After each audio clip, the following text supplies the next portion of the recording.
How to manage administrators in WHMCS. This tutorial assumes you've already logged into your WHMCS admin panel. Now let's learn how to manage admin accounts. Click the Setup tab.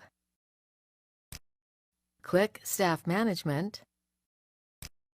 Then click Administrator Users. From here you can add, remove, or edit administrator accounts.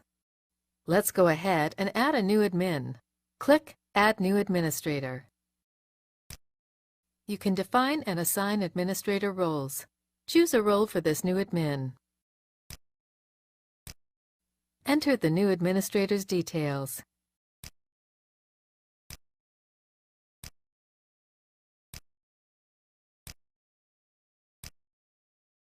Select the departments to assign this administrator to, and indicate if you want them to get ticket notifications. Enter a signature to append to the admin's ticket responses.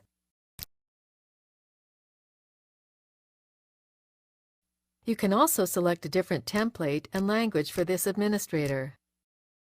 Finally, enter your own admin password to confirm the changes, then click Save Changes. That's it. We've successfully added a new administrator account.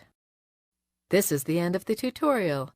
You now know how to manage administrator accounts in WHMCS.